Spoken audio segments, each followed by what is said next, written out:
ये फ्रूट अपने लिए खरीद रहे हो? अपने होर लोक ਇਹਦਾ ਕਿੰਨਾ ਬਿੱਲ ਬਣਿਆ?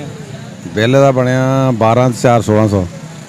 ਚਲੋ ਜੀ 1600 ਰੁਪਏ ਦਾ ਬਿੱਲ ਅਸੀਂ ਦਾਂਗੇ ਅਗਰ ਸਾਡੇ ਤੁਸੀਂ ਦੋ ਸਵਾਲਾਂ ਦਾ ਸਹੀ ਜਵਾਬ ਦੇ ਦਿੱਤਾ ਤੇ ਇਹ ਫਰੂਟ ਦਾ ਬਿੱਲ ਅਸੀਂ ਦਾਂਗੇ। ਤੁਸੀਂ ਮੈਨੂੰ ਇਹ ਦੱਸੋ ਕਿ ਉਹ ਕਿਹੜਾ ਜਾਨਦਾਰ ਹੈ ਜਿਹਦੇ ਆਪਾਂ ਦੁੱਧ ਪੀਨੇ ਵੀ ਆ ਤੇ ਦੁੱਧ ਫਟਦਾ ਵੀ ਨਹੀਂ? ਕਿਹੜਾ ਜਾਨਵਰ? ਕਿਹੜਾ ਜਾਨਵਰ ਹੈ ਜਿਹਦਾ ਦੁੱਧ ਆਪਾਂ ਪੀਨੇ ਆ ਤੇ ਦੁੱਧ ਫਟਦਾ ਵੀ ਨਹੀਂ ਹੈ?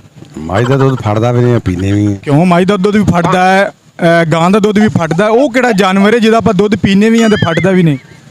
ਉਹ ਜਾਨਵਰ ਐਸਾ ਹੈ ਹੀ ਨਹੀਂ ਜਿਹਦਾ ਇਹ 1600 ਦਾ ਬਿੱਲ ਅਸੀਂ ਦਾਂਗੇ ਨਾਜ਼ਰੀਨ ਅਗਰ ਇਹ ਸਾਡੇ ਦੋ ਸਵਾਲਾਂ ਦਾ ਸਹੀ ਜਵਾਬ ਦੇ ਦਿੱਤਾ ਤੇ।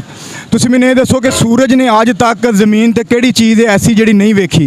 ਅਗਰ ਤੁਸੀਂ ਸਾਡੇ ਸਵਾਲਾਂ ਦਾ ਜਵਾਬ ਦੇ ਦਿੱਤਾ ਜਿੰਨਾ ਬਿੱਲ ਬਣਿਆ ਅਸੀਂ ਦਾਂਗੇ ਫਰੂਟ ਦਾ।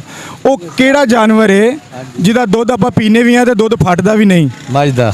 ਨਹੀਂ, ਮੱਝ ਦਾ ਫਟ ਜਾਂਦਾ, ਪਤਾ ਕਰਾਓ। ਨਹੀਂ ਯਾਰ। ਅੱਛਾ ਚਲੋ ਤੁਸੀਂ ਮੈਨੂੰ ਇਹ ਦੱਸੋ ਕਿ ਸੂਰਜ ਨੇ ਅੱਜ ਤੱਕ ਜ਼ਮੀਨ ਤੇ ਉਹ ਕਿਹੜੀ ਚੀਜ਼ ਹੈ ਜਿਹੜੀ ਨਹੀਂ ਵੇਖੀ? ਸਾਰੀ ਛਾਵੇਂ